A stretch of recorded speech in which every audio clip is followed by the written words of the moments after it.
Today we're at Predators Reptile Center warehouse and breeding facility. We're going to take you guys in and see what kind of breeding projects we have going for us this year.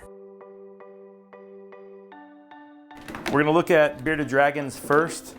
We're hoping to produce a couple thousand bearded dragons this year, focusing heavily on red bearded dragons of different pattern morphs.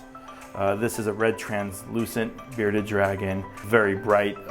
What happens is the white pigmentation turns clear or translucent and really makes the contrast of the animal really pop. So that's what we're really focusing on this year, and producing just good quality red dragons.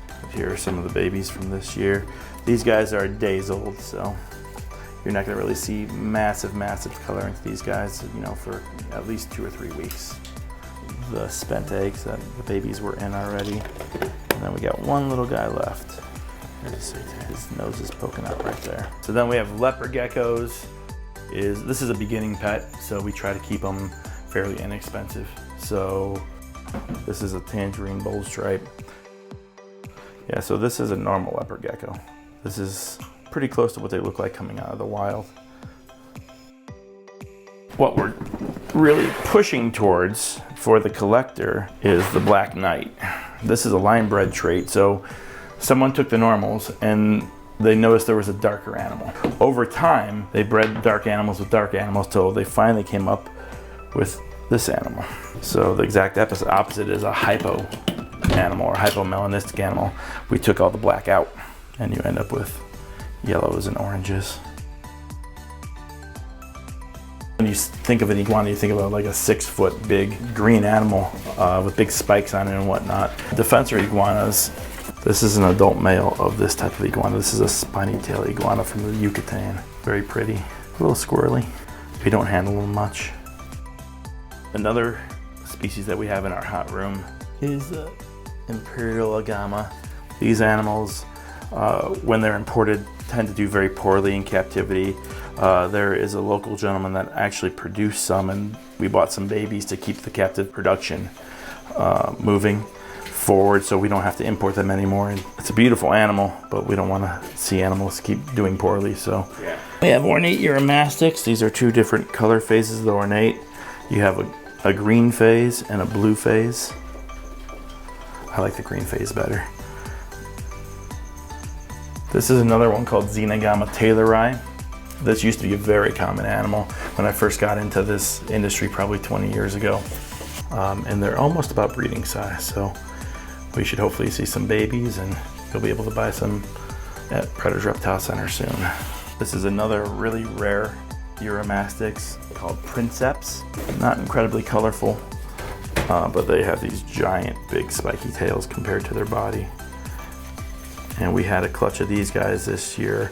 I think we had 7 eggs this year on these guys. These are white-lipped pythons. These guys are the southern white-lipped pythons. A little bigger, tend to be a little bit more tame, and they're a lot more expensive than the northern variety. They just don't come in very often. The other variety also has lots of golds on them, and this is more just black and gray tones. This is my favorite project and one I'm most excited about right now. This is the pied Burmese pythons that are het for albino. So hopefully we'll get some albino pied Burmese pythons. They're starting to get a little more of them being produced, but they're still very rare. Probably less than 100 a year produced. Argentine boas.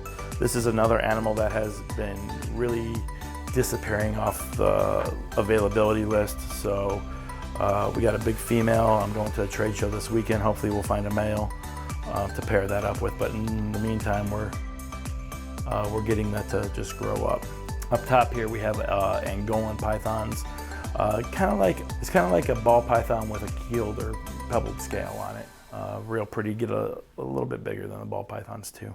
This is my second most exciting project here is the lavender false water cobras. These are a rear-fanged venomous animal. They are known for having very big feeding responses. So we never go in here without snake hook because chances are you're going to get bit. We've got a male and 2 females. I think there's only been 1 clutch produced in the United States. So one person beat me to it. You know, I think we might be the second one to produce them in the United States. This all came out of Germany originally. So as far as these animals are also called the Brazilian smooth snake. So it's a South American animal, but our breeding stock came from Germany. So another animal that's super popular in the pet trade is the corn snake. Stays small, comes in a million different colors. We're focusing on, again, very simple pet quality stuff that anyone can afford to, like scaleless versions, and then a regular snow has just white and kind of sometimes a little bit of yellow coloration. Every once in a while I get a little pink in there. We're working heavily to get that pink out as much as possible. And it's not just myself that's doing this. You know, I'm taking other people's work and trying to build on it. So we also breed some dart frogs. We're just starting to get into dart frogs. So we have blue Aratus, cobalts, cobalt tinctoris, camo Aratus, and vitatus breeding groups in here. Also working on golden mantellas, which is another one that you just don't see in the pet trade. The importation of those animals have slowly kind of gone away, and so what's here is kind of here. They very rarely come in.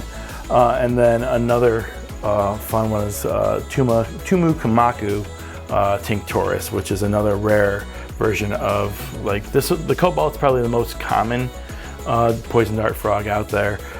This is a different color version of that animal that's very rare. Over here you can see some of the tadpoles that we're producing. This is a blue Aratus. You can see him kind of cruising around in there. And then over here you have animals that have their legs and are getting ready to lose that tail. So they're almost ready to be put in tanks. Oh, red-eye crocs, we can go over here. So sticking with those animals that don't come in very often and are getting more and more expensive imported wise, and they don't typically do incredibly well. When these first come in, it seems to be like first imported fresh, it seems to be like a flip of the coin whether they do well or not. I found that they do better with running water in the cages, but we're working on getting these guys set up for breeding as well. And there are other people breeding these animals in the United States, so it is coming along. Hopefully soon we'll have enough of these that we don't need to import them anymore from wild stock, and we could just have captive bred animals. These are red-eyed tree frogs that we breed as well. Just that iconic frog. These guys actually breed really, really easy. This is a Iguanas giant gecko. This is a Pine Island. We also have Moros. This is the largest gecko in the world. And they mostly eat fruit and nectar and stuff like that. So we breed Agricola here, Chihuahua geckos, crested geckos, Iguanas, gargoyle geckos, day geckos, line leaf-tail geckos, mossy leaf-tail geckos, and satanic leaf-tail geckos. Again, water monitors, when they're imported fresh out of the wild, tend to not do very well. They just don't thrive.